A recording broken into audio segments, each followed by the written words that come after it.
मान्यकुब्ज देश में अजामिल नाम का एक ब्राह्मण रहता था। उसने एक दिन क्या देखा, एक दिन एक वेश्या को पुरुष के साथ संग करते हुए उसने देख लिया। अपने नेत्रों से उसने इस दृश्य को देखा, उसके मन में नेत्रों के द्वारा पाप चले आए। आचार्यों ने कहा इस संसार में दो तरीके से पाप प्रवेश करते हैं। मनुष्य के शरीर में पाप प्रवेश करने के दो ही मार्ग हैं। एक नेत्रों के मार्ग से पाप प्रवेश करते हैं, एक कानों के मार्ग से पाप प्रवेश करते हैं। नेत्रों से जैसी जैसी वो दृश्यों को देखता है उसी के अनुसार उसके मन में वो भावनाएं निकलती हैं। कानों से जैसा जैसा वो सुनता है उसी के अनुसार उसके मन में पाप के आचरण जगते हैं। इसीलिए चाहिए ये नेत्र अगर देखें तो भगवान के धाम को देखें, भगवान के वैभव को देखें, भगवान की कथा को देखें, भगवान के भक्तों को देखें, भगवान के दिव्य स्वरूप को देखें, क्योंकि दृश्य से ही मन में भाव आते हैं। जैसा देखता है वैसा ही उसके विचार होते हैं, जैसा सुनता है वैसा ही उसके विचार होते हैं। वह जो अजामिल नाम का ब्राह्मण था उसने यह दृश्य देखा, महाराज उसके मन में वासना जग गई, काम जगा, वह भी पाप में प्रवृत्त हो गया। उसने भी अपने घर में एक वेश्या ला करके रख ली। अपनी एक पतिव्रता स्त्री के रहते उसने ऐसा पाप किया। उसके पाप की कोई सीमा नहीं थी महाराज। कुसंग में पड़ करके बड़ा दुराचारी हो गया था। चोरी करना, जुए खेलना और इस प्रकार से वह कुटुंब का पालन करता।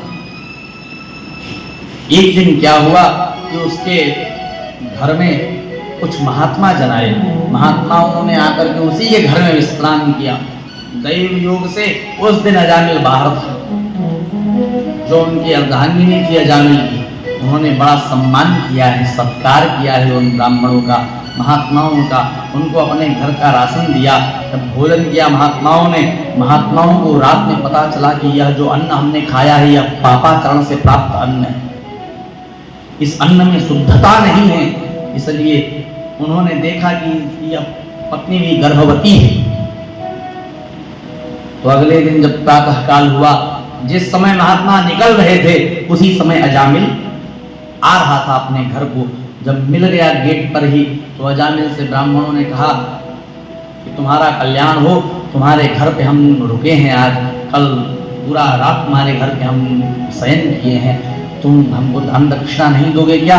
तो अजामिल कहने लगा महाराज तुम्हारा बड़ा शुक्र है कि तुम एक दिन हमारे घर पे रुक करके हमारे यहाँ का अन्न खा करके जा रहे हो, नहीं तो अभी हमारे बारे में तुमने पता किया नहीं, हमारे बारे में जाने होते तो हमसे दक्षिणा मांगने की हिम्मत तुम्हारी होती नहीं।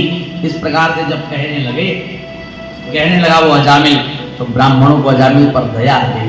अजामिल से कहा देखो हमको तुम्हारे द्रव्य में कोई लोभ नहीं है, तुम्हारा द्रव्य लेकर के हम क्या करेंगे, तुम हमको दक्षिणा देना ही चाहते हो तो एक कार्य करना, तुम अपने सब जो तुम्हारा यह जो पुत्र जन्म लेगा इसका नाम नारायण रखना, इसका नाम तुम हमारे लिए केवल हमारे कहने पर नारायण रख लेना, तुम्हारा कल्याण होगा।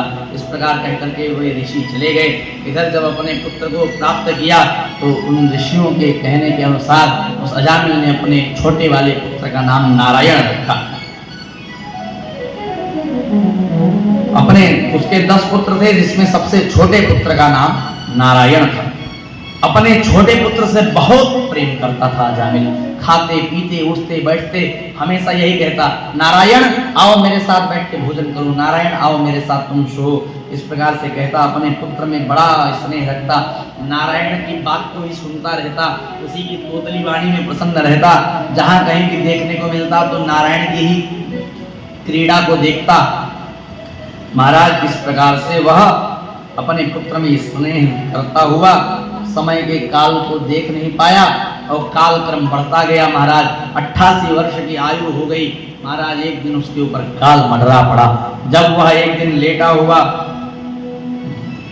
शयन कर रहा था, अपने बच्चे की लीलाओं को देख रहा था, तो महाराज वह देखता है कि मृत्यु के समान हाथ में पाश लिए हुए यमराज के दूत उसके पास आते हैं और महाराज उसके गले में यमपाश को जैसे डालते हैं। डर करके नारायण नारायण मुझे बचाओ, नारायण अपने पुत्र को याद करता है। महाराज उनकी आकृति बड़ी भयानक है, उनके मुख टेढ़े मेढ़े, शरीर के रोए खड़े खड़े। महाराज अजामिल इतना घबरा गया कि अपने पुत्र को नारायण मेरी रक्षा करो, नारायण मुझे बचाओ कह करके बड़ा भाव विवल होकर के बुलाने लगा। उसका पुत्र तो भले न समझ पाया हो, लेकिन जो जगत के पिता है वो समझ गए कि इसने मेरा नाम लिया है, यह मुझे बुला रहा है, मुझे जाना पड़ेगा। भगवान ने अपने पार्षदों को भेज दिया।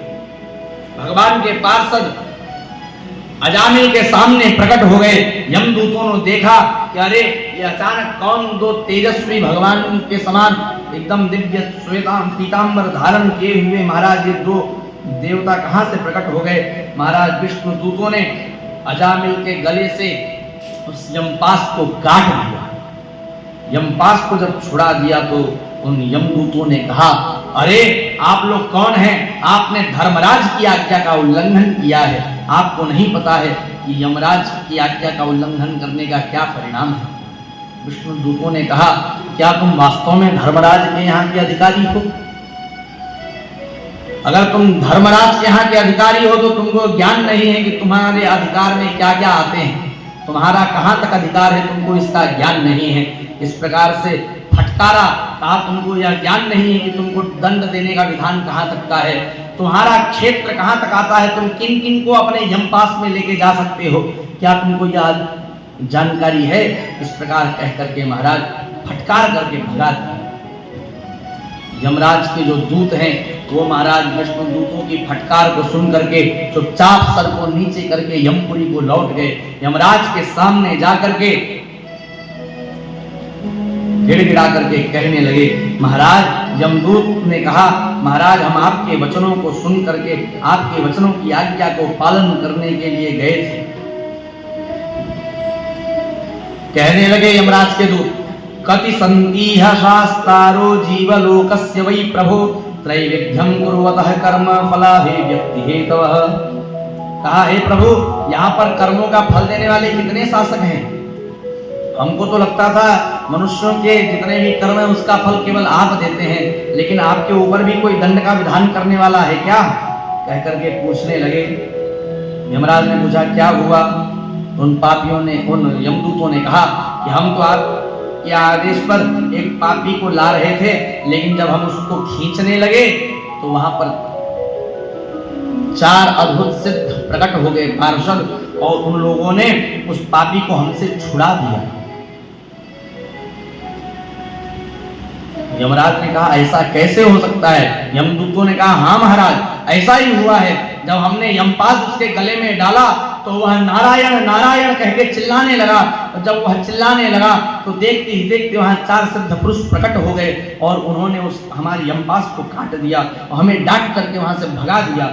जब इस प्रकार से महाराज यमराज ने भगवान श्रीमन नारायण श्री हरि का नाम सुना, महाराज कांप करके हाथ जोड़ लिया और मन ही मन भगवान से प्रार्थना करने लगे, प्रभु कि हमारे इन अज्ञानी दूतों को आप क्षमा करें, आपके भक्तों के लिए हम आपसे क्षमा मांगते हैं कि आपके भक्त का हमसे अपराध हो गया है। इस प्रकार से कहने लगे। यमराज ने अपने उन 5 धारी दूतों से कहा, अरे मूर्खों, तुमको यह नहीं पता था क्या कि किसको लाना है किसको नहीं लाना है? तुम्हारा अधिकार क्षेत्र वहां था ही नहीं जहां तुम चले गए। उन लोगों को कुछ समझ में नहीं आया। उन लोगों ने कहा, महाराज हम समझ नहीं पाए। उन्होंने कहा यमराज ने, जो धर्महीन प्राणी हैं, जिनकी जिह्वा ने कभी भगवान का नाम नहीं लिया, जिन्होंने कभी भगवान की धाम की यात्रा नहीं की, जिन्होंने कभी भगवान की सेवा नहीं की, जो समय हमेशा पापाचरण में युक्त रहे, केवल उनको लाने का अधिकार है। कह करके यमराज ने कहा आज कान खोल करके सुन लो, तुम किनको ला सकते हो। कह करके यमराज अपने यमदूतों को कह रहे हैं, जिह्वा न वक्ति भगवद गुण नाम धेयम् चेतश्चन स्मरति तच्चरणारविन्दम् कृष्णाय नो नमति यच्छिरये कदापि तानानयध्वमसतो कृतविष्णुकृत्यान्। यमराज ने कहा, जिनके जिह्वा कभी भगवान के नाम का उच्चारण न करे उनको लेके आया करो। जिनका चित्त कभी भगवान के श्री चरण कमलों का ध्यान न किया करे, तुम केवल उन्हीं के पास जाने के अधिकारी हो।